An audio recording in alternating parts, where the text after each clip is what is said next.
The story begins with an adventurer named Rentt journeying through a dungeon. He is stunned when he comes face to face with a formidable, winged monster boasting impressively muscular biceps. The creature reveals a secondary mouth within its first one, sending Rentt into a state of utter terror, realizing he might not survive this encounter. The monstrous creature, resembling a giant Digimon, advances towards Rentt, who is trembling uncontrollably. Rentt is in disbelief, as his dream of becoming a mithril-class adventurer seems to be crumbling before his eyes. His situation worsens when the beast attacks him with both its mouths. After the attack, Rentt is shocked to discover he's still alive, but even more astounding is that he's been transformed into a skeleton. Haunted by this horrifying transformation, Rentt reminisces about his past when he was flesh and blood, blissfully unaware of his grim future. He used to start his days early, envying the luxurious lives of nobles and scholars who could sleep in.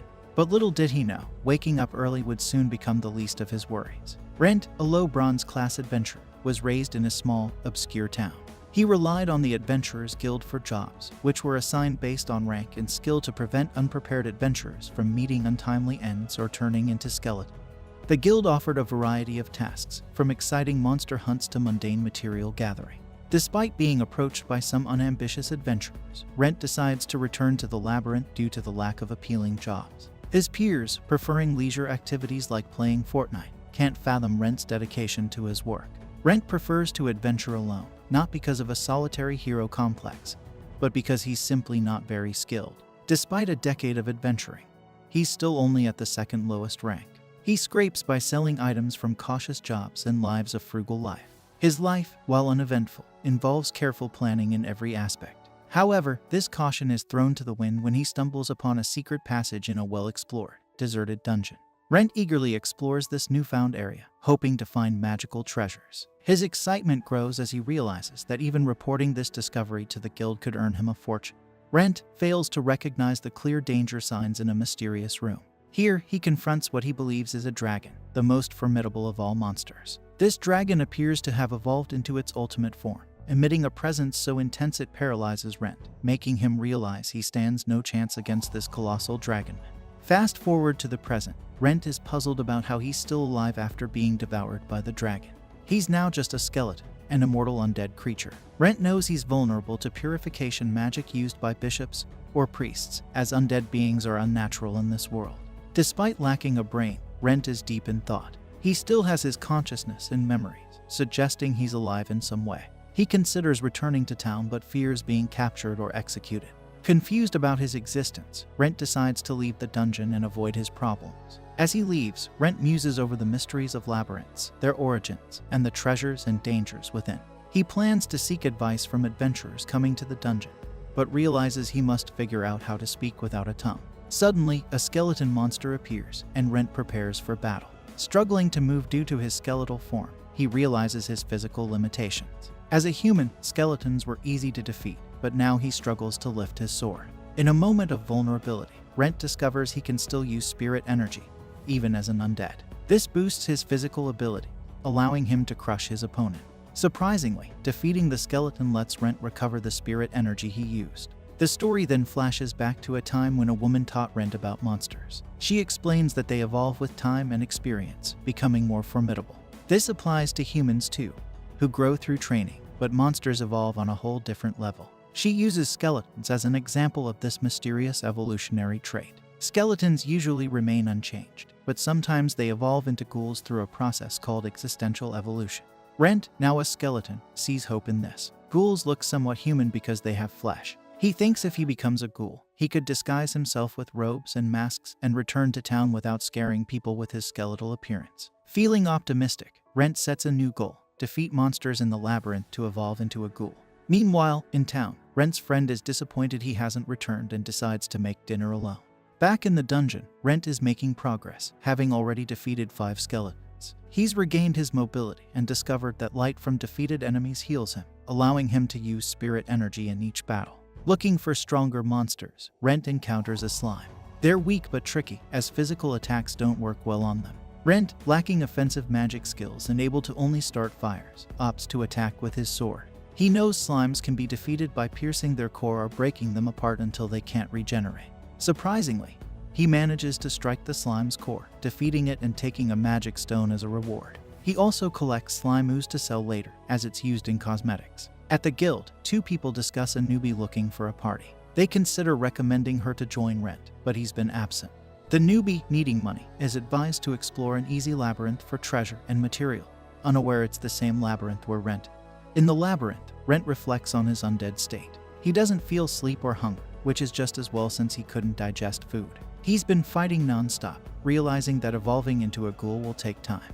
However, his physical abilities and mana use have improved. Surprisingly, he can still use his divinity, a power used to cure injuries and illnesses, purify water, and preserve food despite being undead.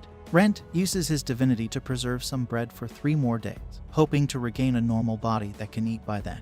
Focused on his goal, he cautiously plans his battles, deciding to flee if he faces more than 4 monsters at once. In this low-level labyrinth, encountering more than 5 monsters would likely spell doom for him.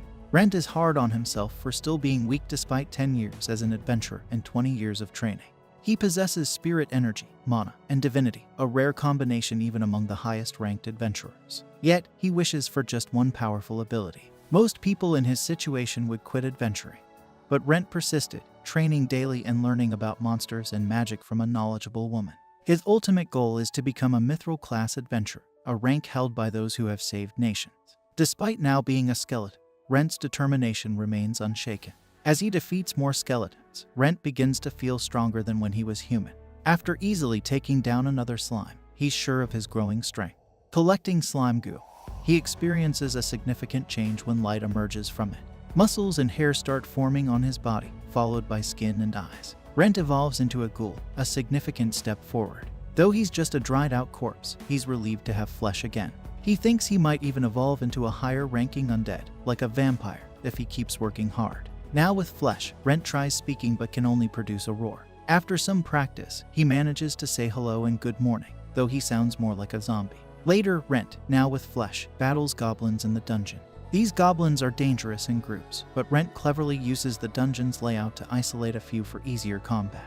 Rentt, now evolved into a ghoul, has gained muscle and become more agile than when he was just bones. Surprisingly, his mana, spirit energy, and divinity have all increased, making him stronger. He's now able to enhance not just himself but also his sword, which he uses to swiftly defeat a group of goblins. During his exploration, Rentt hears a fight nearby and discovers it's a blonde girl from the guild. She's battling a weak skeleton. Rentt is excited to see another human after such a long time, but he stops himself from approaching her, aware of his ghastly ghoul appearance. He decides to watch her from afar, realizing he's never seen her before and figuring she must be a new adventurer. Rentt reflects on his knowledge of the adventurers in town, knowing them well since they often mock weaker members like him. So, understanding their abilities and allies is beneficial. Rentt continues to observe the girl, noting her training but also her lack of strength. She carefully times her attacks but fails to be aware of her surroundings. This leads to her being cornered by a skeleton, but she bravely fights back despite being overpowered. Seeing no other option, Rentt intervenes to save her. The girl is shocked and terrified at the sight of the ghastly ghoul. Rentt wishes she would help him fight the skeleton, but she's too stunned to be of any use. He quickly dispatches the skeleton and checks on her. When he tries to speak, his zombie-like voice scares her further. To demonstrate he's not a threat, Rentt throws away his sword. The girl slowly realizes he's trying to communicate and understands that he's Rentt the adventurer. She wonders if his ghoul appearance is some kind of disguise. Rentt is at a loss for words to explain his situation to Rena, the girl he just saved. He's technically dead, yet still alive. Rena, realizing he's different from the monsters, thanks him for saving her. Rentt reassures her that he's not a threat and asks for her help. She agrees to buy him a robe so he can return to town, and Rentt lets her keep the change. Rena introduces herself as the daughter of a knight and promises to help Rentt as a way to repay him for saving her. After she leaves, Rentt notices her cautious behavior around him. He knows a sensible adventurer would report a mysterious ghoul like him to the guild, but he trusts that Rena, a stranger, won't betray his trust.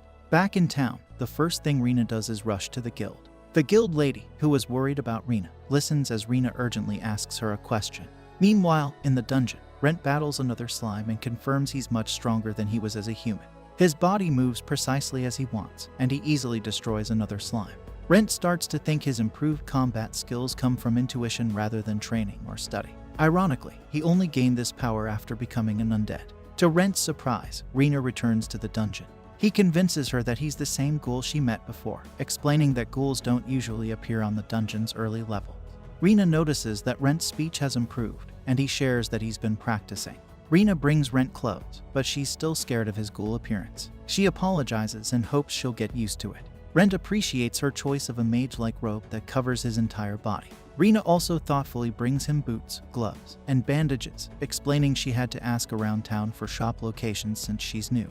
The bandages, she suggests, can cover his arms and legs, showing that she's considered everything he might need. Rentt feels moved by Rena's kindness, but as a ghoul, he can't even cry since his body lacks the necessary functions. After putting on the clothes Rena brought, Rentt looks quite presentable. The outfit is more comfortable than he expected, though it slightly hinders his visibility. However, he assures Rena that everything is perfect, as he can still fight effectively. Rena makes an awkward move by showing Rentt his now ghastly face in a mirror. Realizing his appearance could be problematic, she presents him with a mask. The mask seems to attach itself to his face almost urgently. To their dismay, they find it won't come off. Both are alarmed, and Rena admits that the shop where she bought the mask seemed a bit shady. She chose it for its low price of just 3 copper coins and didn't notice any curses when she touched it. Rentt surmises that the mask's curse activates upon being worn. Rena is amazed to see Rentt using divinity, and wonders if he can break the curse. Rentt tries, but his energy depletes quickly, leaving the curse intact. Rentt reassures her that the mask reacted to his divinity, so he plans to save money and seek a powerful cleric to remove the curse. He starts to distance himself, remembering his monstrous form, but Rena stops him. She acknowledges that Rentt is not a bad person and says she's no longer scared, despite still trembling. Rentt tells her there's no need to rush in getting used to him being a ghoul. Rena promises it won't take long for her to adjust, and they head back to town. During their journey, Rena shares that she left the capital for Malt because there were no suitable jobs for rookies like her there. Rentt is amazed that Rena traveled to the countryside, but she explains her desire to see the world and quickly become a skilled adventurer. Rentt advises that being cautious, like him, is wise for adventurers since everyone has only one life. Rena agrees, and they share a laugh over a joke about Rentt being a rare zombie. Upon reaching Malt, Rentt notes that many locals know him, so using his ID might raise suspicions due to his changed appearance. They choose to enter through a different gate. Rentt thanks Rena, acknowledging he wouldn't have made it without her help. He expresses concern about putting her in a difficult position, as aiding him might be seen as a crime, risking her adventurer's license. Rena, feeling indebted to Rentt for saving her life, is willing to take that risk. At the west entrance, the guards question Rentt's unusual look. The situation escalates when they demand to see his face. Rena cleverly explains that Rentt's mask is cursed and cannot be removed, and his strange voice is due to an injury inflicted by a monster. She presents his disfigured ear as proof, adding that the mask was meant to cover his scars but turned out to be cursed. The guards, sympathetic to Rentt's misfortune, allow them to enter after failing to remove the mask. Rena dismisses her actions as mere repayment, but soon after, Rentt disappears. He watches Rena search for him, reflecting on her potential as an adventurer. He notes her well-maintained but inexpensive equipment, her decent fighting skills, and her bravery. Rentt acknowledges that talented individuals like her usually leave him, so he decides to leave her for now, planning to apologize when he looks more human. Rentt's true intention for leaving Rena is revealed when he visits a more suitable human collaborator, someone with a secretive past. He enters a house belonging to Lorraine, his chosen collaborator. Attempting to wake her with his distorted voice, he resorts to threatening to drop a book on her. Lorraine recognizes him despite his covered appearance, but is startled when Rentt unexpectedly reveals his ghoulish arm. This brings an end to our episode 1 and 2. Subscribe for more anime recaps. Before Ren got to his friend's house, Lorraine was really tired from working too much while waiting for him. She figured it was pointless to look for the adventure by herself and considered asking the guild for help. Then, she heard a knock at the door and knew right away it was her friend by the way he knocked. Feeling relieved to know he was there, Lorraine decided to get some rest, trusting Ren could let himself in. She was mostly concerned about his safety, not even considering the possibility that he might have turned into something unnatural. But when he showed up and shared his story, Lorraine was taken aback. Despite her knowledge of monsters and magic, she had never heard of someone turning into an undead from being eaten by a dragon. She wondered if the dragon was still in the dungeon, but Ren wasn't sure. He guessed it had left. Lorraine found his story hard to believe, but seeing Ren's condition confirmed it was true. Rentt saw that Lorraine stayed calm, which he expected since she was a scholar, mage, and adventurer. Yet, he felt like she saw him more as a research subject than a friend. Lorraine then bluntly asked him if he was sure he was still himself. Ren believed he retained his consciousness, and memories, yet he knew he had died and couldn't be certain he was the same person. His response sounded just like something he would say, though Lorraine found it hard to confirm his identity. Nonetheless, she chose to focus on what Rentt wanted to do next. Rentt said he wanted to keep adventuring and reach the mithril class, despite his new appearance making it impossible to visit the guild. Lorraine realized he needed her to pick up quests for him. She also knew he couldn't stay at an inn and offered her place for him to stay. Understanding Rentt would want to contribute, she suggested he assist with her research in exchange for lodging. After all, studying a monster that had experienced such a unique transformation was a rare opportunity. Rentt agreed to help Lorraine with her research, on the condition that he wouldn't be dissected. Lorraine jokingly asked if he thought she was a monster, but then hinted she might need just a little bit of his skin and flesh for study. Afterward, Lorraine went out to sell the magic stones and slime liquid Rentt had collected in the lunar reflection labyrinth. Thanks to the high-quality materials, she came back with a decent sum of money. Rentt then shared that he planned to visit the three-pointed spear to look for a blacksmith. Walking through the streets, his unique appearance caught everyone's attention. At the blacksmith's, he requested a new sword, and the shop attendant noticed his old sword was well used but beyond repair. Observing the damage, she guessed Rentt could wield magic or spiritual energy. Rentt added that he also had divine energy, surprising the attendant since it was rare for someone to possess all three types of energy. She mentioned he was only the second person they knew of with such ability. Rentt asked her to keep this information confidential, and she agreed, stating that maintaining clients' privacy was part of their service. Rentt paid a hefty deposit for a high-quality new sword, with the agreement to pay the rest later. The attendant informed him that crafting the sword would take some time, as the blacksmith was meticulous and took pride in his work. He might also want to consult with Rentt during the process. Rentt assured her that wouldn't be an issue, as the blacksmith could get in touch with Lorraine whenever he needed to discuss the sword further. While at home, Lorraine dove into her studies on ghouls, undead beings known for their strength and ability to live through severe injuries like losing their head.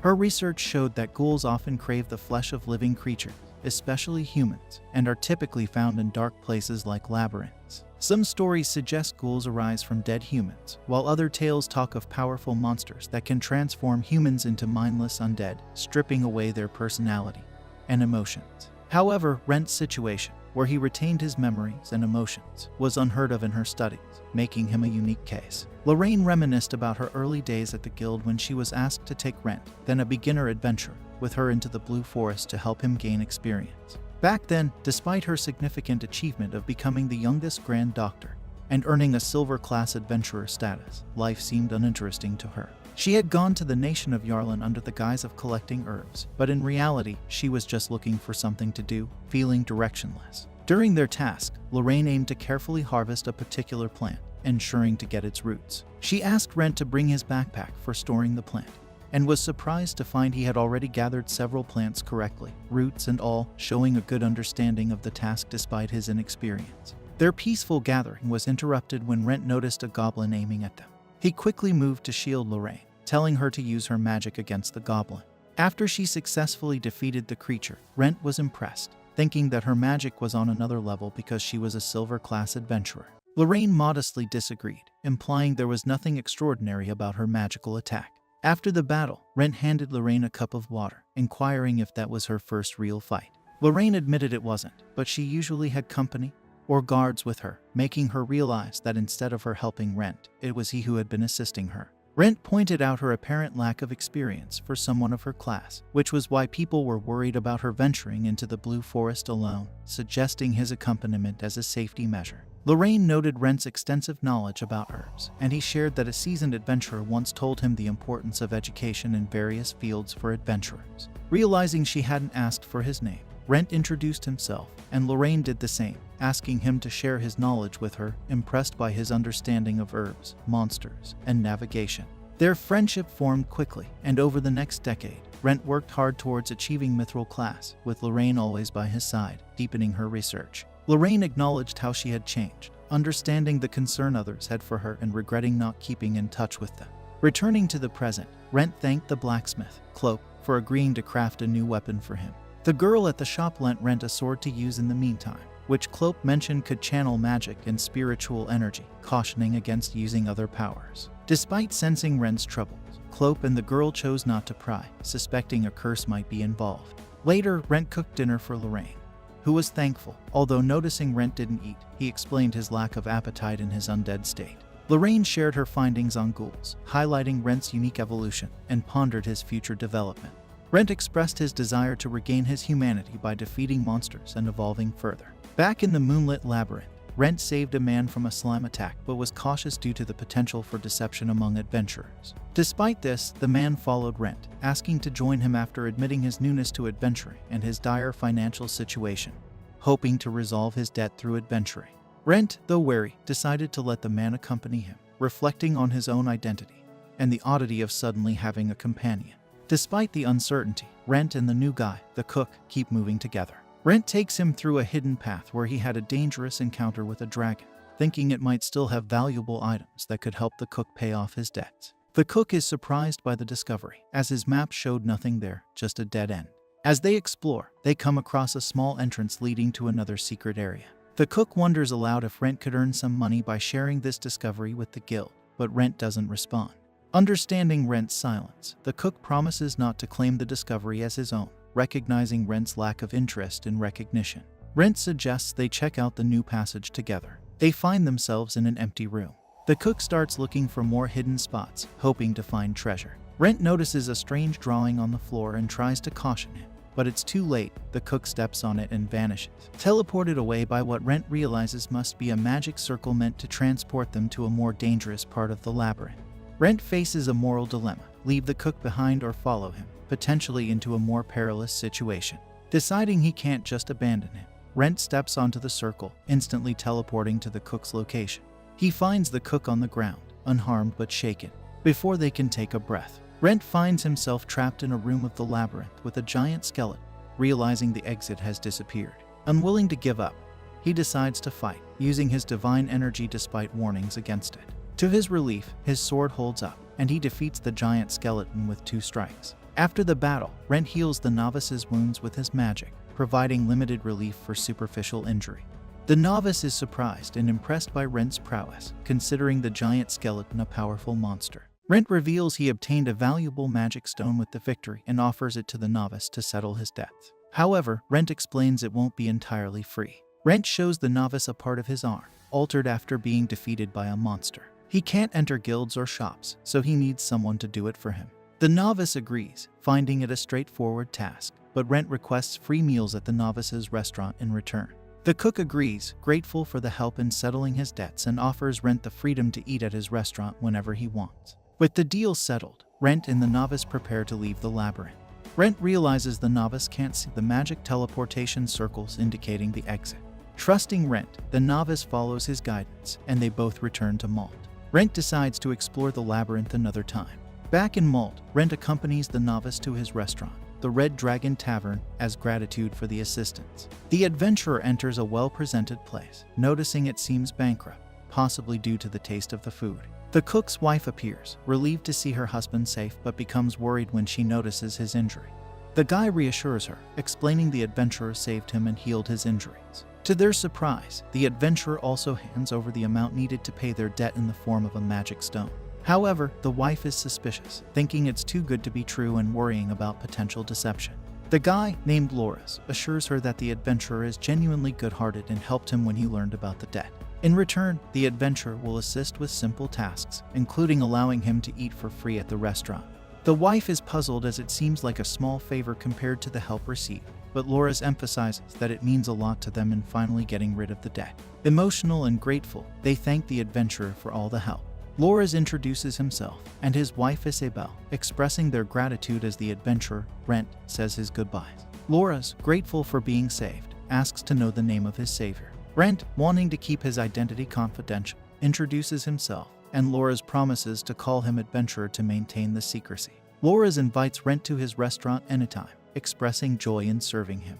Rentt leaves and heads to Lorraine's house. Along the way, he senses something strange and ponders his current state.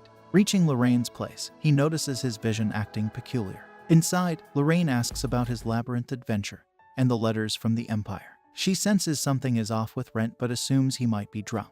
Rentt, however, loses control and attacks Lorraine, biting her shoulder. Concerned, she uses magic to make him unconscious. Upon waking, Rentt apologizes, explaining that he met a man in the labyrinth whose taste drove him to madness, leading to the unfortunate incident with Lorraine. Lorraine, anticipating the possibility of Rentt losing control due to his ghoul nature, uses magic to subdue him.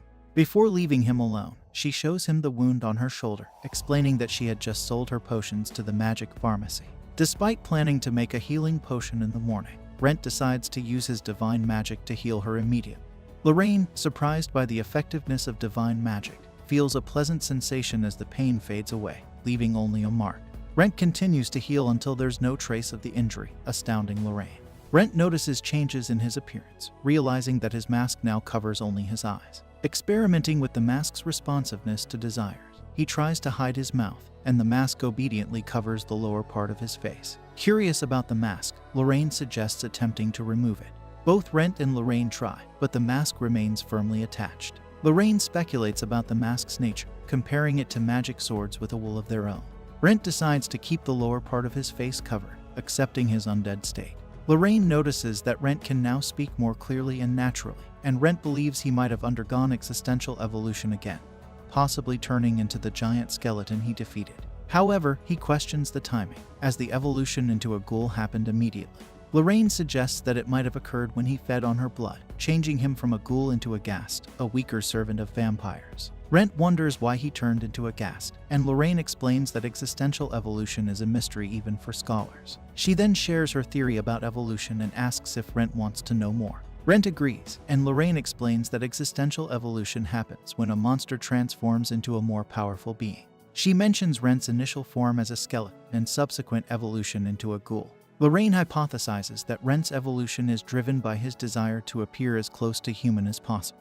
Rentt finds the theory sensible but questions why he didn't evolve into a vampire, which is more human-like than a ghast. Lorraine clarifies that evolution might follow a sequential path, much like the stages of gaining power in the Adventurers Guild. She compares it to experiments with smaller monsters that evolve based on their environment, adapting to factors like fire or water. Lorraine suggests that Rentt's evolution might be a passive response to his environment while still being influenced by his own will. Rentt contemplates the possibility of evolving into a vampire and eventually returning to his human state. However, Lorraine is skeptical, thinking that only the first option might be feasible, and she's uncertain if he can fully revert to his original form. She believes that future existential evolutions might involve more than defeating monsters, especially considering his transformation into a ghast after ingesting her blood. Lorraine promises to support Rentt on his long journey and offers to conduct experiments on him to gather data about his new form. She plans to use magic to document his body,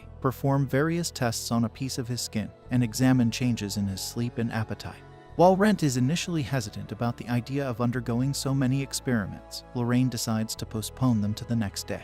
The following day, Rentt wakes up early to train, realizing that the strange impulses from the previous day have disappeared, and he feels back to normal. However, he notices that his sword, used against the giant skeleton, is severely worn out. Unable to take the damaged weapon into the labyrinth, Rentt visits the blacksmith Cloak's shop to explain the situation. Cloak is displeased with the state of the sword but offers to provide another, slightly better and more resilient, as Rentt is one of his valued customers. Rentt accepts the new weapon and sets out to continue exploring the labyrinth with the goal of achieving a new existential evolution.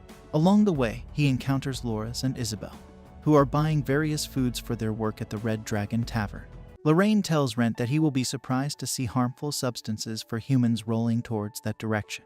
She starts activating the spell, mentioning that alone, it can cause diarrhea and numbness in the limbs. But if combined with purification and distillation, they can even defeat the Red Bear. Rento thinks to himself that alchemy is indeed scary, and though he agreed to help her with experiments, he fears he might die assisting her. Later, he drinks the poisonous potion and she asks if he can use magic to neutralize its effects. He assures her but complains about the terrible taste. She reveals that he is the first person to taste the poison. Despite not affecting him, his body responds to the antidote. She admires his unique body and asks if his desire for sleep has disappeared after the transformation. He confirms, stating he no longer feels the need to sleep. She expresses jealousy and calls him weak, but he admits still craving human flesh and blood. Stritch Lorna hands him a bottle, revealing it contains her blood with a charm to preserve it. Despite his initial resistance to the idea of drinking human blood, she persuades him to consume it regularly to avoid losing control. Brento reluctantly tastes it and finds it delicious. She asks if a drop is enough, and he agrees, satisfied with quenching his thirst. He informs her of his departure to the Labyrinth, and she reminds him to show his personal card at the guild to receive a mission, warning of potential trouble due to his appearance. Rentt is surprised by this information and says that while his appearance has changed significantly, he's just a bronze-ranked adventurer, and he doubts anyone will pay attention to him. However, Lorraine explains that there are many adventurers with a bronze rank like him, but the guild has a special appreciation for him due to his dedication, such as assisting newcomers and handling troublesome tasks. He considers those tasks simple, but she emphasizes their value and mentions there was even a discussion about appointing him as a guild member. This revelation astonishes Rentt, and he wonders why they would consider someone like him. Lorraine explains that they found it difficult to discuss it with him directly because he never expressed a desire to retire. Rentt then asks how she knows all this, and she mentions having some connections within the guild. Rentt firmly states that he has no intention of retiring or joining the guild. Lorraine continues, revealing that to raise his rank, he must take an exam which ordinary adventurers can only attempt if they have notable achievement. She suggests that he takes the test himself, and he contemplates the situation. Lorraine figures out a solution for him to take the test. He should become someone else. The next day, Rentt is at the guild expressing his nostalgia for the place. He encounters Sheila, the staff member, who asks if it's his first time there. Rentt informs her that he wants to register as an adventurer. Sheila hands him a form explaining that he can leave any unanswered questions blank except for his name. Rentt reflects on how 10 years ago he only knew his name and age. But now the situation is different. He contemplates that his goal remains the same, and he fills out the form with his updated skills and magical abilities. Afterwards, he remembers Lorraine's words, suggesting he will register with a new name. He initially dismisses the idea, as registering with 2 names would violate the rules. Lorraine, however, insists there is no other way. Besides, even if they discover it, it won't be a serious offense, as he can explain his transformation. Whereas being known as the person who willingly transformed might raise more questions. Rentt completes the registration form under the new name and hands it to Sheila, the staff member. Sheila is surprised to see that his name, Rentt, is quite similar to his previous one. Rentt wonders if she is concerned about it, and she explains that a few days ago, they lost an adventurer named Rentt as well. Rentt is astonished and asks if she means Rentt Faina. Sheila is surprised he knows him and reveals that Lorna informed her. Sheila then mentions that Rentt Vivi's family name is the same as Lorna's, and she asks if he is related to Lady Lorna. Rentt confirms it, mentioning he is currently staying with her. Sheila acknowledges hearing about it and notes that the news is already spreading. She thought Rentt Vivi might be the same as Rentt Faina since they share a similar name. Rentt realizes it was a wise decision not to tell her about his relation to Lorna, wanting to avoid rumors. He also acknowledges that the name Rentt is quite common, and adventurers with unique appearances are not uncommon. Sheila asks him to wait while she finishes the paperwork. Rentt reflects on the decision to inform her of being Lorna's relative. He doesn't want unnecessary rumors circulating about her. Sheila returns, hands him his card, and reminds him that the most important thing is his life. Rentt thanks her and takes the card, officially becoming an iron-ranked adventurer, and then leaves the guild. After that, Rentt finds himself in the Labyrinth, and is surprised by a strange sound. He discovers a group of children fighting a small imp. Rentt realizes that they are novice adventurers, likely undergoing spiritual training despite their young age. He observes their good cooperation and decides they will be fine. He leaves them and thinks to himself that he used to guide newcomers in the past, but with his current appearance, he might only scare them. Rentt quickly heads to another location in the maze, acknowledging that valuable information about mazes can be exchanged for money. He plans to explore a new area and report back to increase his achievements as he stands in a new and peculiar place, surrounded by numerous books and items. He notices a skeletal structure lying on a bed. He wonders if people once lived in this part of the maze. Suddenly, he hears a girl's voice asking him what he's doing there. Rentt hesitates to respond. The girl repeats her question, asking what he's up to. Rentt stammers, explaining that he was just searching the area to see if there was anything valuable. He emphasizes that he's an adventurer. The intimidating girl assumes he's a thief, asserting her boundary and warning him that he'll die in this place if he crosses them. She then uses a powerful spell to strike him with a fiery sphere, causing him to fall and sustain a serious injury. Rentt tries to stand up, but the girl is astonished by his strange body. She accuses him of being the cause of his peculiar form. But Rentt protests, stating that he didn't choose this body. The girl, still skeptical, is taken aback by his appearance. Rentt reassures her that he means no harm and he is not responsible for his current state. At that moment, the girl lowers her hand from the attack and apologizes for the misunderstanding. She approaches Rentt, expressing regret for almost killing him and acknowledges the misconception. She then removes her cloak, telling him that she's unsure if it will compensate him but gives it to him, stating they will be equals. The girl informs him that the place is crucial for her and asks him to keep it a secret. She assures him that no one can enter without him, but she acknowledges that adventurers should not return empty-handed.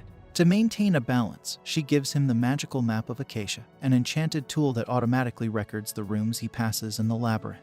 So the girl then uses her magic to transport him to another location in the maze. After finding his way back home, Lorna notices the map and questions if he is cursed or encountering strange things. Rentt reassures her, explaining that he did not choose this path but is dealing with unexpected events. He shows her the magical map, and when he attempts to use his magic on it, it doesn't respond. Lorna understands, and Rentt realizes that the tool is safe to use. The tree decides to test it by casting a spell on the map. Surprisingly, the map reacts, displaying the reflected moon labyrinth, the same maze he was in a moment ago. Rentt concludes that the magical map is secure and can be used without any curses or issues. Lorna is astonished by the magical map, and suddenly she notices two marks pointing to the locations of two people. The names Rise and Laura appear on the map, indicating the presence of these adventurers. Rentt informs Lorna that he encountered them recently in the labyrinth. Lorna is surprised that the map displays the names and locations of people in the maze, considering it a frightening ability. She requests Rentt to reveal the map of other mazes. Rentt tries to display the crescent maze, but the map only shows areas he has explored before. He recalls the girl's explanation that the map automatically records the regions the owner traverses. Lorna examines Rentt's cloak, and he asks her to check if it is cursed. She assures him that it seems fine and is likely resistant to magic. Later, Lorna expresses her belief that the cloak has high protective ability. Rentt is relieved and happy with the benefits of the deal. However, Lorna redirects his attention, questioning the identity of the girl who almost killed him. Yesicles, Rentt admits he knows nothing about her, only that she possessed immense strength. Lorna suggests there might be a technique allowing someone to create a living space within the maze. Despite Lorna's warning, Rentt decides to visit the girl again. Lorna advises against it, but Rentt is determined to have another conversation with her. As he walks through the maze, he encounters a skeletal structure, recalling Lorna's words about the cursed. The memory of the day he discovered the secret area in the maze and encountered the dragon, leading to his transformation into an immortal monster, crosses his mind. After being trapped in the cursed mask, Rentt believes people consider him unlucky, but he disagrees. He sees his increasing strength as he faces powerful monsters and solves more puzzles. Despite the rumors of being jinxed, he feels a sense of adventure comparable to someone in the mithril rank. As Rentt wanders inside the demise, he realizes that the entrance he used to have is no longer there. Perplexed, he checks his map, but it seems unresponsive, making him suspect that it no longer wants him to come. The scene shifts to the Adventurers Guild, where a receptionist discusses Rentt's positive efforts with another adventurer. The adventurer inquires about Rentt, and the receptionist mentions that he might be on a guard mission or something similar, concerned for Rentt's well-being. The adventurer asks the receptionist to inform him if she hears any news. He tries the receptionist recalls when Rentt expressed his willingness to do anything to attain the mithril rank. However, she is startled when Rentt appears behind her. He apologizes and asks her to assign him a mission.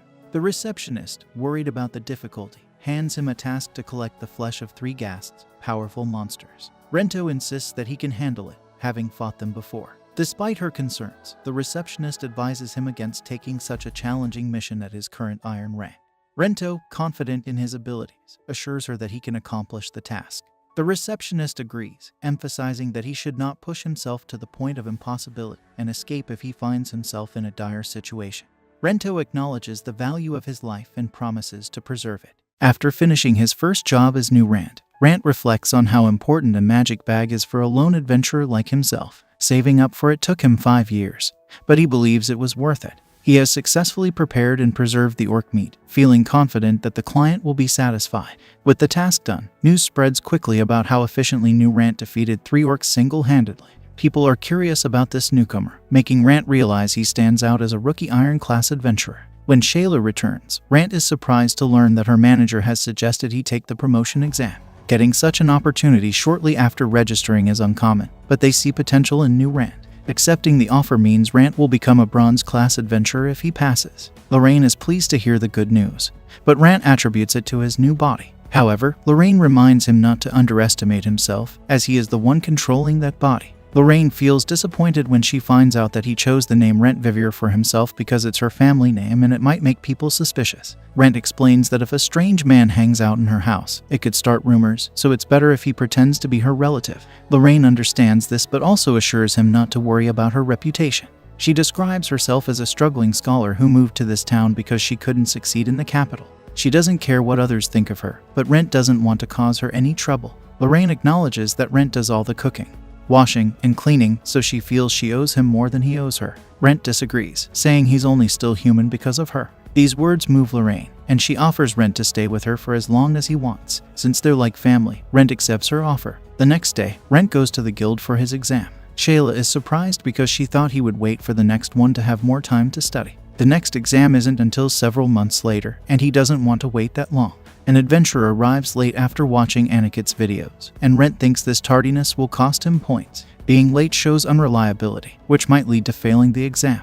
The first part of the exam tests knowledge. They'll be quizzed on guild rules and handling monster drops. Only those who pass move on to the practical part. The practical test varies each time. Rentt recalls it involved gathering herbs last time. The written test begins, and Rentt sees Laura, a girl he knows from the Labyrinth. Since her friend isn't there, Rentt guesses he's doing the verbal part. It's rare for people to read and write, so Rentt feels fortunate he learned in his village. He's confident since he studied everything. Later, Anicap fan finds the test hard, but Rentt gets a perfect score, which is rare. Rentt is relieved to pass, wondering what the practical part will be. Shayla says he'll form a party and do a guild job. He's paired with Rise and Laura. Rise explains he's a swordsman who uses spirit energy to boost his strength. Laura is a mage who can heal with magic. They're told their job is in the Labyrinth of the New Moon. Their task is to reach a specific point marked on their map. Each team has the same map and must get there by sunset. The first team to arrive gets a reward, turning it into a race. Rise boasts about his past trips to the Labyrinth, but Laura reveals they only went partway.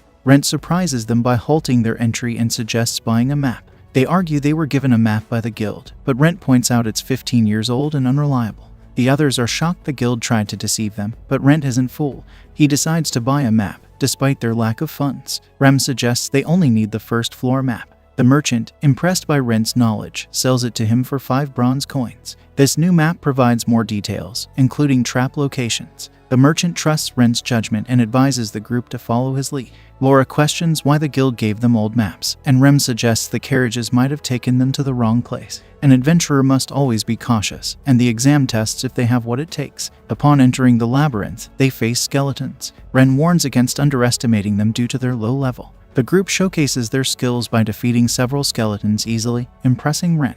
Each member has a specific role, so they work well together without overburdening each other. Rentt assists Rise in the battle, and soon it's over. They notice an unusual number of monsters, leading Rentt to suspect a trap. He discovers incense attracting them and warns of an ambush ahead. Laura is surprised when Rentt reveals the creatures aren't monsters but intelligent beings. Rise is shocked at the prospect of fighting humans. Rentt takes charge, blocking the first attack. Though Rise wants to fight, Rentt lets him handle the first opponent and impresses Rise with his agility. Rentt easily defeats the archer and prevents the mage from acting. Laura assists Rise with blinding light, helping him gain the advantage. Rentt realizes they don't need his help when the group demonstrates excellent teamwork, defeating their opponent.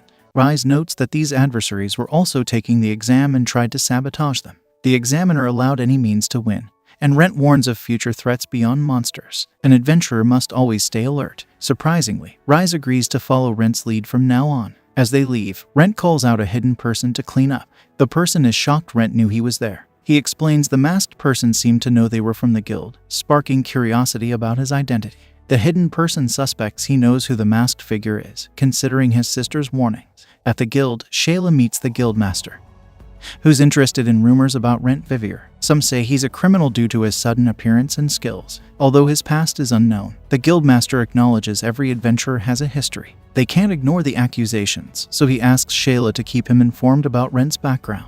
In the labyrinth, our group is near the destination. Ahead lies one of several boss rooms on this floor, the only way to reach the destination. The young adventurers have never faced a boss before, something 2 iron-class adventurers can't handle. Rise feels offended when Rentt questions if he's scared, but Rentt explains it's okay to avoid a fight you can't win. Some other examinees show up, and Laura is surprised when Rentt says it's perfect timing. This new group insults our heroes, calling them weirdos. Rentt doesn't like being talked to like that. When they target Laura, Rise defends her. The guys keep pushing, so Rentt warns them. They try to brush it off as a joke, but Rentt doesn't find it funny. The leader suggests they go first, and Rentt agrees, wanting his team to rest. The guys enter the room, boasting about going first. Rise worries it means they'll lose, but Laura trusts Rentt's decision. Rise thinks Rentt wants them to watch a boss fight first, but there's more to it. Suddenly, they hear screams from the first group, who are carried out. Rentt explains that guild employees rescued them, so even if they lose, they won't die. He wanted them to see this to reassure them,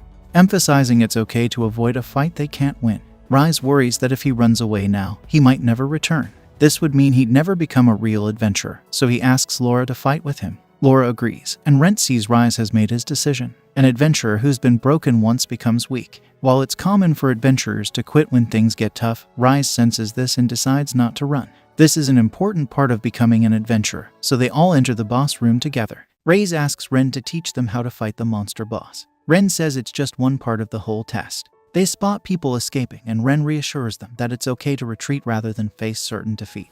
Rise insists that fleeing means giving up on their dreams of becoming true adventurers. Laura is surprised, but Rentt urges them to decide. The three heroes enter a gate and encounter a huge slime. Rise and Laura prepare to fight, but Rentt says it's not necessary to defeat the leader. He hopes others will handle it, but facing challenges is crucial. Rise fights the slime while Laura focuses on enhancing her magic, as Rentt suggests. He emphasizes that magic is necessary against the slime, not physical attacks. Laura confirms her ability to wield potent fire magic, but it takes time to activate.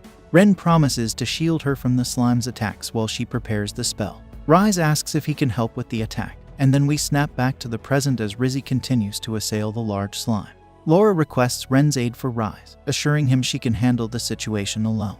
Rentt joins Rise in assaulting the slime while Laura completes her spell, unleashing a powerful blaze that vanquishes the creature. Ultimately, they succeed in defeating the monster leader. Rentt informs them of the various benefits of slime fluids, suggesting they gather some and split the earnings among themselves, ensuring each receives at least a share of silver. As they collect the slime fluid, 3 individuals suddenly emerge, releasing a sleeping gas. Rentt explains how people often drop their guard near the end, falling into traps like this. Laura reminds them that reaching the goal first doesn't guarantee success in the exam, citing the Guildmaster's instructions to reach the designated point on the map. She recalls the Guildmaster's emphasis on rewarding teams based on their efforts, not just their speed. Returning to reality, Laura points out how their mindset turned the exam into a race, explaining why Rentt didn't protest when the other team passed them, despite being ahead near the monster leader's chamber. Rentt elaborates that an adventurer's main duty is to complete their given task within the set time frame, emphasizing the importance of personal initiative in becoming a true adventurer.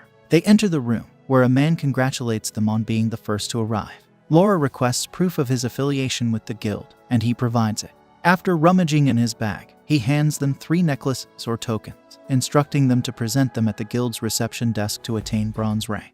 He admires the tokens and inquires about the additional reward they mentioned. The official explains that the top 3 teams will receive a modest reward, then distributes potions and a bag to each of them. Rise expresses his joy at receiving one of the bags and suggests an idea, taking a short trip before returning to the guild. The scene transitions as they descend to the 2nd floor, unsure due to the complexity of mazes, akin to the labyrinthine tunnels of Gaza. As the scene transitions to their arrival, everyone marvels at the sight of the sun. Laura shares that each floor in this place holds unique wonders, leaving them all in awe of the vast beauty surrounding them. While expressing a desire to explore further, Rentt advises against it, reminding them that the exam isn't complete until they return safely. The scene shifts to their arrival at the designated place, a location untouched for a long time, filled with perilous traps along the way. Rentt stresses the importance of caution in this deceptive guild, warning against being misled. They receive 3 tokens from the attendant, signaling the end of the bronze rank exam. Curious about what this entails, Rise questions the attendant, who hesitates before a boy hands her a report to share. Rentt explains that the boy had been observing them throughout the exam, assessing their ability and character. The boy confirms their success, reassuring them. With a gentle smile, the guild attendant congratulates them on becoming bronze rank adventurers. Rise and Laura rejoice, feeling true happiness in their newfound adventurer status. Rentt expresses gratitude for their company, but Rise insists they owe him thanks instead. They credit him for their growth and express a desire to continue adventuring together. Laura acknowledges the impossibility, but expresses a wish for more adventures with him. As they depart, the guild attendant compliments Rentt, likening him to a paternal figure. She then hesitantly asks him a favor, trusting his intelligence to understand her unspoken inquiry. Rentt ponders aloud, suspecting she knows his true identity. When she questions the guild's potential punishment for his past actions, Rentt decides to preemptively withdraw from the guild, refusing to face any consequences. He moves to depart, but Sheila grabs hold of his clothes, insisting on learning the truth about his situation. She leads Rentt to an empty house for a private conversation. Rentt admits to considering escape but was moved by Sheila's genuine concern. He confides in her about his current predicament and his desire to keep the guild uninvolved. Sheila reassures him of her discretion, explaining she hadn't informed the guild due to uncertainty. She only shared some details with her brother, who was observing Rentt during the exam, trusting him to keep the secret. She urges Rentt to confide in her, but he remains silent. Acknowledging his difficulty in trusting her, she presents a magical contract as a gesture of assurance. Sheila explains that breaching the contract would result in a magical punishment, compelling her to leave the guild and become enslaved in a country where such practices are legal, transferring ownership to another. Rentt hesitates, finding Sheila's proposal too drastic. He questions her motives for going to such lengths, and she explains her desire to aid him out of personal gratitude rather than guild obligation. Eventually, Rentt agrees to sign the contract, committing to disclose his troubles to her. With a solemn resolve, Rentt signs the contract and seeks guidance on where to begin. Deciding to reveal his condition, he unveils his terrifying appearance, shocking Sheila. Despite her initial shock, Sheila reassures Rentt of her unwavering support, emphasizing her preference for understanding his suffering. Rentt expresses his inner torment to Sheila, prompting her deep sadness. Sensing her hesitation, Rentt urges her to reconsider before divulging further. Rentt seeks assurance of Sheila's assistance, clarifying his unwillingness to cause harm despite his monstrous transformation. Despite his intent to depart, Sheila stops him, professing her belief in him and promising steadfast support. As the scene transitions to Lauren's house, Sheila's unexpected visit surprises Laura. Apologizing for the late hour, Sheila explains her insistence on speaking with her. Lauren remarks on Sheila's rarity as a visitor, addressing Rentt with a request not to jest about his situation. Sheila denies any frivolity, asserting her genuine understanding of Rentt's plight. Lauren welcomes them inside, expressing concern over the cleanliness of the place. Rentt reassures her of having tidied up before departing. Upon entering, Lauren broaches the topic, asking Sheila how much she knows. Sheila recounts Rentt's disclosure of his monstrous nature, but reassures of his non-aggressive stance. Lauren expresses surprise at Sheila's visit despite knowing everything, accusing her of naivety. Sheila asks for clarification, prompting Lauren to highlight the oddity of a scholarly individual inviting a witch and a monster into her home. Lauren jests about the typical fate of witches in such situations, prompting laughter from Sheila, who refutes the accusation, highlighting Lauren's renowned intellect instead. In truth, her nightly escapades involve seeking out young virgin blood, which she believes enhances her complexion. The guild employee doubts her story, prompting Lauren to reveal Rentt's current condition. Shocked and saddened, the guild employee acknowledges her awareness of the situation. Lauren reassures the employee of her good intentions and declines a dinner invitation, stating it's too late. Renato then prepares a meal, which they both enjoy immensely. Impressed by Renato's cooking skills, the guild employee expresses gratitude, acknowledging his reputation as a talented chef. Renato attributes his culinary prowess to his upbringing in the village. Lauren appreciates Renato's contributions to household chores, hinting at the blood-filled bottle as his unique form of payment. Renato, confirming their magical contract, admits he hasn't disclosed his true nature to anyone. Recognizing Renato as a Chati, a low-level vampire, the guild employee remains calm. Discussing recent events, the guild employee notes the increase in missing novice adventurers across the kingdom. Lauren inquires about their fate, but the guild employee suspects kidnapping due to the absence of their belongings. This revelation deepens their concern for the safety of adventurers. Lauren recognizes the suspicion surrounding Renato, noting his exceptional talents and uncharacteristic behavior for a novice. The guild employee acknowledges that jealousy has fueled rumors about him, complicating his situation. Renato suggests refraining from visiting the maze for a few days to alleviate tensions. When asked for clarification, he suggests a hiatus of 3 or 4 days. Meanwhile, at the Adventurers Guild, Reyes and Lara express their desire for a skilled companion like Renato to join their team. Reyes plans to revisit the second floor once they assemble a team, while Lara anticipates battling numerous monsters. The guild master encourages all beginners to strive for higher ranks. Upon hearing of Renato's success in the exam, the guild master expresses curiosity about his fate. Initially intending to recruit Renato after his retirement, the guild master is interrupted by news of a troubled newcomer, prompting the guild employee to investigate. As she departs, she addresses him as guild leader. This brings an end to our episode. See you with the new episode next week. Until then, subscribe to our channel and check out our other videos. A few days later, Rentt leaves home while Lorraine is still asleep.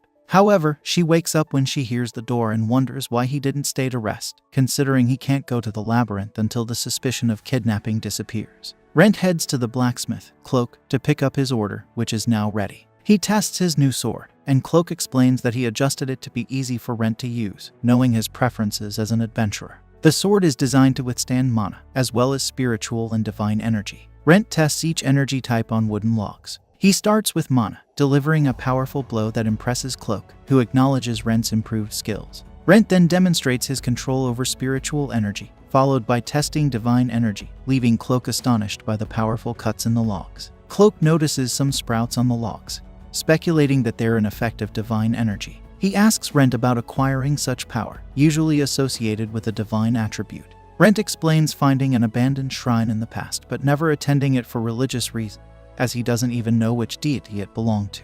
Cloak asks to keep the sprouts, thinking they might generate divine energy. Rentt agrees and asks to conduct more tests with his new weapon.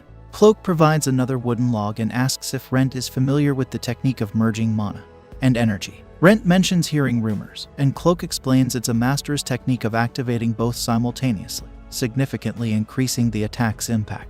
However, he warns of the risk of the person exploding while attempting this fusion. Despite knowing the dangers, Rentt decides to proceed with the fusion, reasoning that even if his body explodes, he probably won't lose his life with his current body. Seeing Rentt's determination, Cloak gives him a cheaper sword for the test, ensuring the safety of his new weapon. Rentt charges mana into the sword and channels spiritual energy into his other hand. He feels immense power but struggles to control it. With great effort, he unleashes a strike that completely destroys the wooden log, impressing Cloak and making him wonder about the potential if Rentt combined it with divine energy. Next, Rentt decides to fuse all three elements, believing he needs considerable power to advance as an adventurer. The resulting power is so intense that it causes the sword to crack. Rentt quickly launches his attack before the weapon disintegrates, transforming the log into a ball. After completing the tests, Rentt apologizes to the blacksmith for damaging the sword. Cloak reassures him, explaining that divine energy removes impurities and restores matter, making it unsuitable for use with a normal weapon.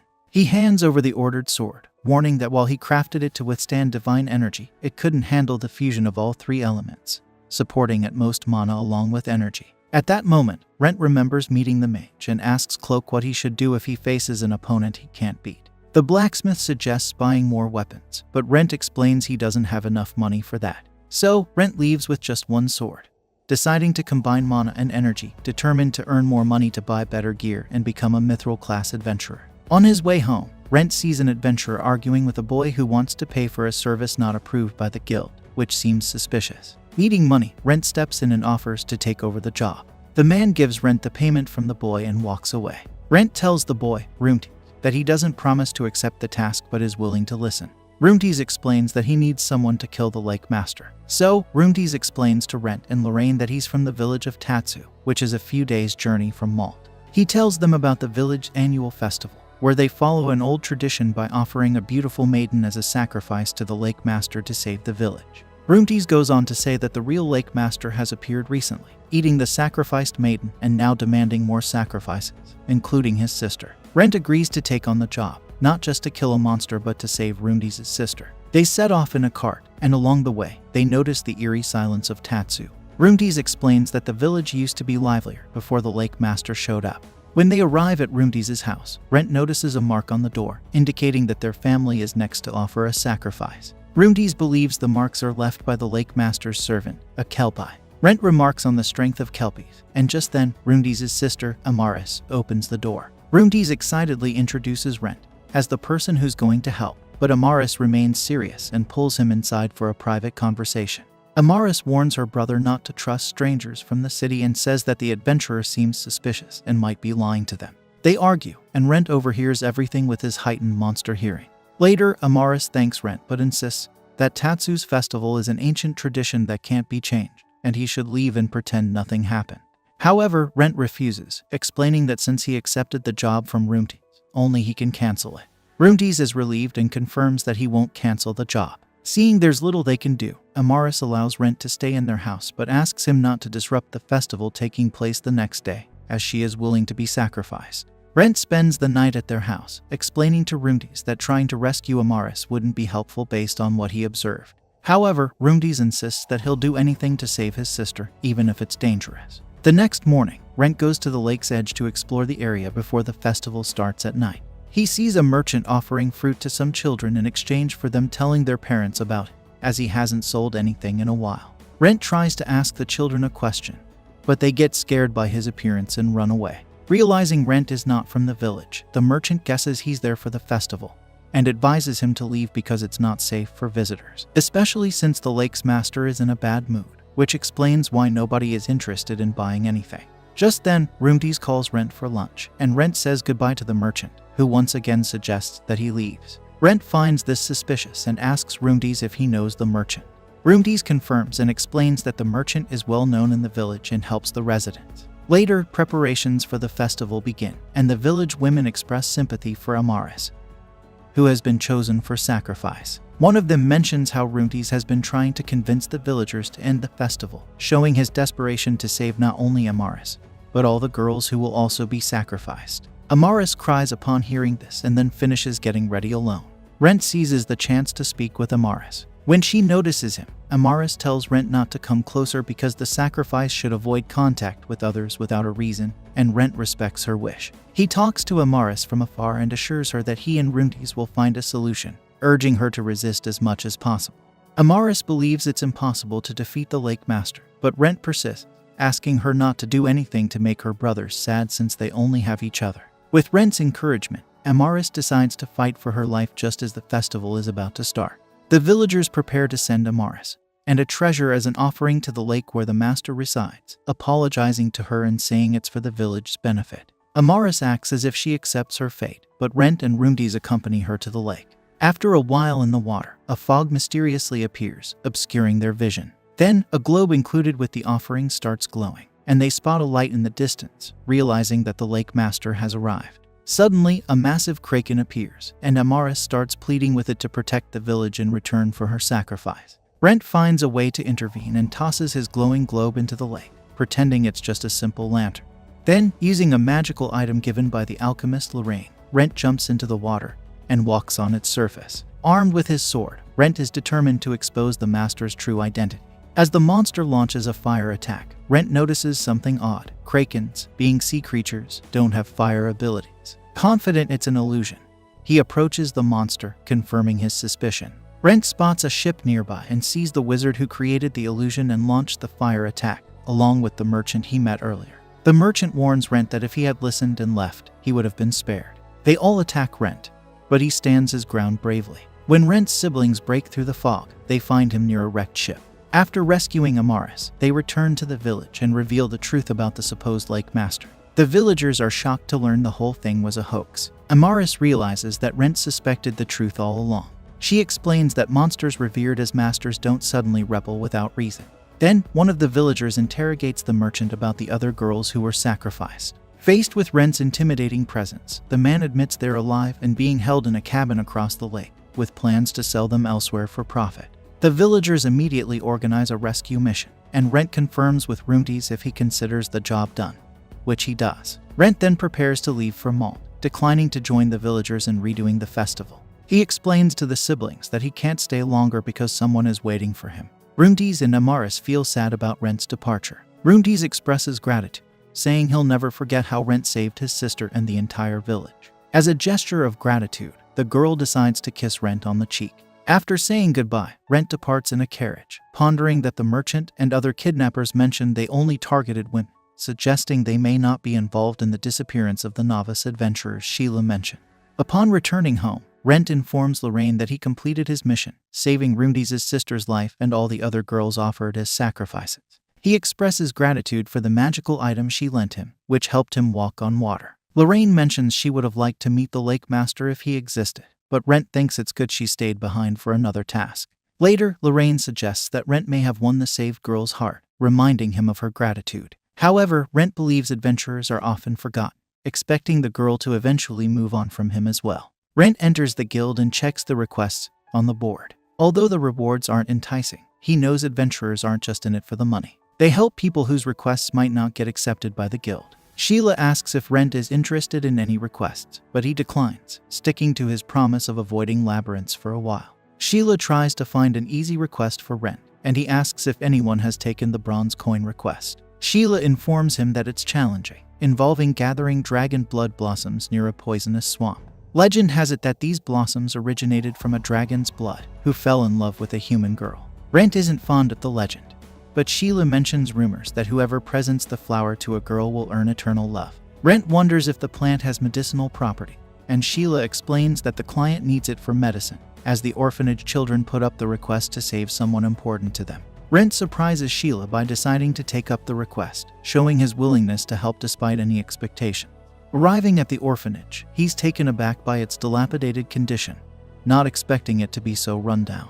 When he attempts to use the door knocker, it comes loose from the door, prompting him to use slime fluid to reattach it. Instead of risking the knocker again, he opts to knock with his knuckles. A young girl answers the door, mistaking Rentt for a debt collector due to his unexpected arrival. She explains that their chairman, Lillian, is currently absent, suggesting Rentt return another day. However, before she can finish her sentence, she realizes Rentt's identity as an adventurer there to fulfill their guild request. Apologizing for the confusion, the girl welcomes Rentt inside the orphanage. Upon entering, the children are curious about Rentt's presence, prompting the girl to introduce him as an adventurer. They eagerly approach him with questions, but the girl reminds them to exercise caution around adventurers, as some can pose a danger. Acknowledging her concern, Rentt assures the girl that not all adventurers are risky, but it's wise to be cautious. He advises the children to be wary of suspicious individuals. Impressed by their honesty, Rentt appreciates their trust and emphasizes the importance of their safety. Pleased with their sincerity, Rentt is touched by their happiness despite their circumstances. The girl speaks highly of Lillian, portraying her as a caring and kind caretaker to them. Rentt reassures Elise that she doesn't need to be overly polite with him, assuring her that he won't take offense. Elise expresses concern that Rentt might become angry with her later, but he promises that won't happen. Introducing himself as a bronze-ranked adventurer, Rentt surprises Elise, who expected only an iron-ranked adventurer to accept their request. Recognizing her knowledge about adventurers, Rentt wonders if she's the one who posted the request. Elise confirms that she did and introduces herself to Rentt. Deciding to discuss the request further, Rentt acknowledges the difficulty of obtaining the plant.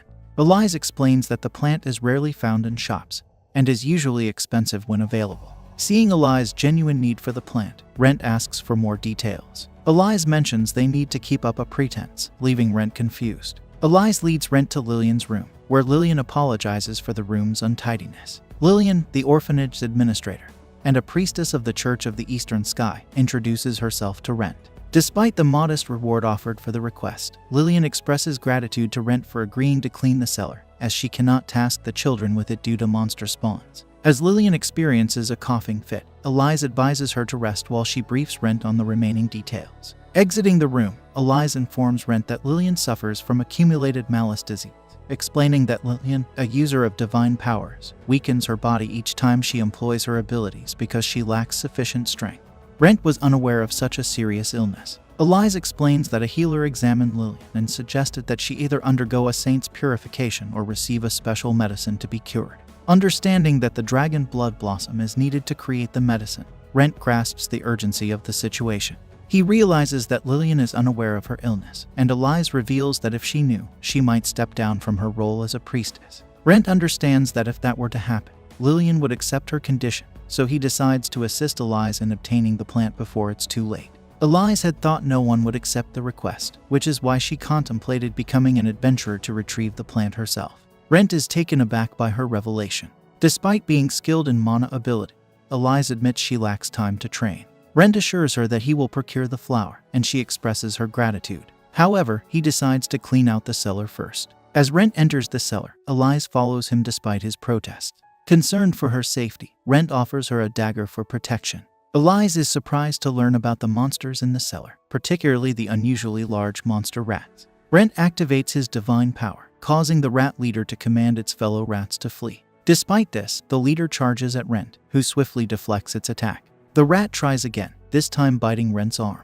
Rentt removes it and throws it to the ground. Suddenly, the rat falls under a spell, its appearance changing. Rentt realizes he now controls the rat and gives it commands, surprising Elise. He decides to take the rat with him. Lorraine is astonished to see Rentt with a rat on his shoulder. Rentt explains that the rat is now his ally, similar to how vampires control others. Lorraine hadn't previously considered Rentt's ability to control creatures using his blood. Rentt decides to keep the rat, while Lorraine takes samples from it as payment for staying. She plans to study it further. Curious about its diet, she offers her finger, and the rat eagerly drinks her blood, similar to Rentt. Rentt decides to name the rat Black, but Lorraine prefers the name Edel, and surprisingly, the rat agrees with her choice. Lorraine wonders if Rentt can communicate with the rat, but he explains that he can only sense its emotions. That night, Rentt struggles to sleep, considering non-stop exploration of a labyrinth, but he knows it would raise suspicion among the guild members. Lorraine enters the room and offers Rentt some food for his early departure the next day. Rentt is surprised by Lorraine's cooking skills, but she reprimands him for underestimating her abilities. She warns him about the dangers of the swamp and surprises Rentt by knowing his destination. She asks if he plans to go alone, to which he replies affirmatively, confident that the swamp's poison won't affect him. However, she reminds him that he'll need a party to confront the dragon subspecies in the swamp. Rentt explains that he doesn't intend to fight it and shows her the holy water he acquired. While Lorraine recalls rumors about holy water repelling monsters, she cautions Rentt that it's not a foolproof solution. Rentt assures Lorraine that he'll come up with a solution if the holy water doesn't work. He then begins to enjoy the meal, surprised by its delicious taste, which he hasn't experienced in a while. Lorraine reveals she added a drop of her blood to enhance the flavor and promises to prepare more for him upon his return. After taking a carriage to the swamp, Rentt disembarks and the driver informs him of their scheduled pickup later in the day. As he enters the swamp, Rentt wonders if Edel can withstand the poison, but he trusts his ability to purify the rat with his divinity if needed. Following a path left by previous adventurers, Rentt encounters a group of goblins who attack him with arrows. Despite their strength and knowledge of weapons, Rentt confidently defeats them with his superior skills and strength, swiftly taking down each goblin with his sword. Rentt continues walking through the swamp, feeling content that his undead nature makes him immune to poison.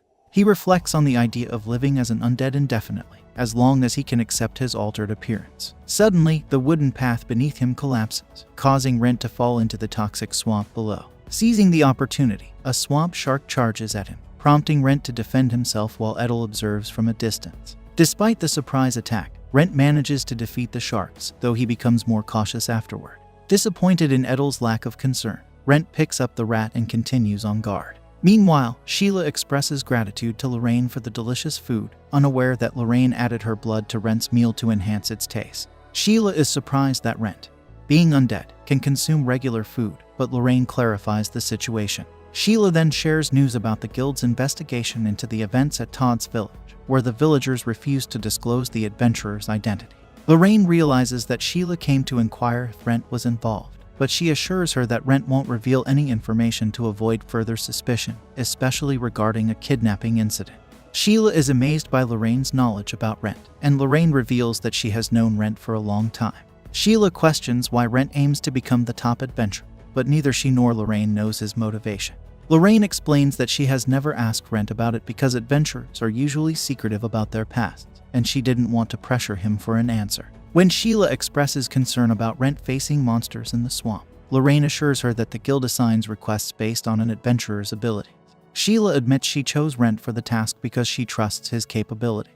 Lorraine echoes this trust in Sheila's judgment and believes that Rentt can handle any trouble he encounters. Meanwhile, Rentt finds himself pursued by swamp dragons and regrets purchasing low-quality holy water. As he reaches a dead end, he decides to confront the monster head-on. Despite jumping from a tree to attack, he is caught off guard when the monster releases poison.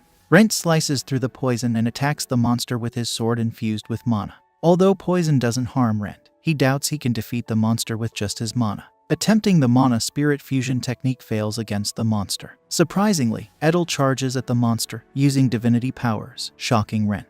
As the monster swallows Edel, Rentt prepares to rescue him, but the monster chokes and spits out Edel. Rentt catches Edel and gets an idea to defeat the monster. Infusing his sword with divinity, Rentt charges at the monster. Dodging the poison globs the monster spits, Rentt strikes the monster with his divinity-infused sword, easily defeating it.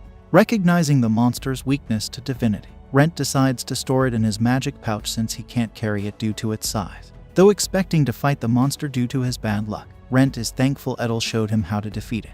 Planning to return later for rare materials, Rentt discovers a large cluster of dragon blood blossom plants, purifying the surrounding air. Introducing himself, a man approaches Rentt, surprised to find someone else in the swamp. Rentt asks the man if he's alone, and the man confirms that he is. Rentt warns him that the terraced swamp is dangerous for a person to be alone in, but the man explains he's prepared with items like poison nullifying items, holy water, and a map.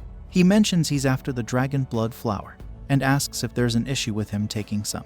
Rentt assures him it's fine, and they both collect flowers. The man takes only one, explaining his mistress needs the flower itself for medicine, as she's very ill. Rentt hopes she gets better soon, and the man thanks him, revealing they were seeking someone to regularly bring them dragon blood flowers. He asks if Rentt is an adventurer, and Rentt introduces himself as a bronze-class adventurer. The man, surprised, still offers Rentt the job.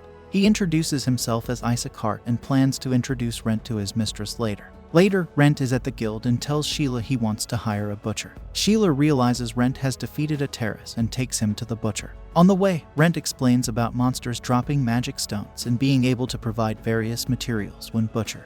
He's learned the basics but hires a specialist for more complex tasks. Sheila informs Dario they've brought a terrace, and Dario is impressed by the good condition of the monster and its undamaged shell, which is rare. Rentt modestly explains he just didn't have much time. After handing over the terrace to Dario, Rentt plans to visit the orphanage the next day. He thinks about feeling stronger, but attributes it to his undead body rather than personal improvement. He reflects on his past efforts and wonders if he can achieve mythal class if he returns to being human. The next day at the orphanage, Rentt tells Elise he's completed the job. Elise calls in the healer and herbalist, Norman and Zambero, respectively. They are impressed by the quality of the prepared dragon blood flower and quickly begin making medicine. Norman suggests using the leftovers to treat other patients, and Elise agrees. Rentt wonders if he wants more flowers, and the herbalist expresses appreciation for the offer. Rentt willingly gives all the flowers he collected, refusing payment and asking them to use the flowers well. Norman thanks him, acknowledging the impact the flowers will have in saving lives. Umberto mentions their current inability to pay rent but assures him of help in the future if needed. Meanwhile, Edel talks with Pui Suri in the basement while Elise signs documents marking the end of Rentt's job. She thanks him and shares her past aspiration to be an adventurer, which is now unnecessary thanks to Rentt. Rentt asks if she no longer desires to be an adventurer, but Elise confirms her desire is stronger than before. She expresses her wish to help people like Rentt, and promises to assist him when needed. Rentt mentions the trouble caused by small monsters in the basement and reveals that Edel's former gang will now protect them. Elise appreciates this and wonders if she can tame monsters when she becomes an adventurer. Rentt advises her to start training early, mentioning guild classes and his availability for training. He encourages her to learn magic despite the cost, offering financial support without interest. Elise agrees to repay him with interest once she becomes an adventurer, and they strike a deal. Later, Rentt visits Lorraine's house, where she agrees to teach Elise during her free time. However, she criticizes Rentt for not understanding young girls' perspectives. Rentt denies having many interactions with young girls, which angers Lorraine. She threatens to test a powerful spell on him to see how his body handles it. Rentt compliments Lorraine, praising her youthfulness and fair skin, comparing her to the water fairies created by gods. He admires her as the epitome of a young lady. Lorraine becomes embarrassed and leaves to have some alone time, feeling affected by Ren's words. The next day, Ren goes to the guild, where Sheila hands him a letter from Isaac, requesting his presence for a job. Ren recognizes Isaac as possibly being a servant of the Lur household. Sheila explains that the Lur family is influential in Malt, and advises Ren not to offend them. Despite the potential danger due to his monster status, Ren decides to visit them. Meanwhile, at the orphanage, Umberto informs Lillian that she's sick with Malacula. Lillian expresses gratitude but hesitates to accept the expensive medicine made from dragon blood flowers. Elise reassures her and tells her not to worry about the cost. Umberto reveals that an adventurer took the job from Elise for a low price, and Lillian realizes it was the same adventurer she met earlier. The scene shifts to Ren at the Lur mansion, where he asks the guard for Isaac's whereabouts. The guard directs him inside, cautioning him about the maze within. Ren learns that the maze changes paths due to a special magic item, surprising him. The guard explains that the Lur family collects such magic items. Ren, intrigued by the prospect of receiving a magic item if he clears the maze, seeks advice from the guard, who advises him not to rely on the sun. Entering the maze, Ren initially tries to use a magic map but realizes it won't work. Ren concludes that the map only works in labyrinths, but he remains undeterred, relying on his mental map to guide him. However, he soon finds himself lost in the maze. This brings an end to our episode 10. If you enjoyed it, then don't forget to like, share, and subscribe.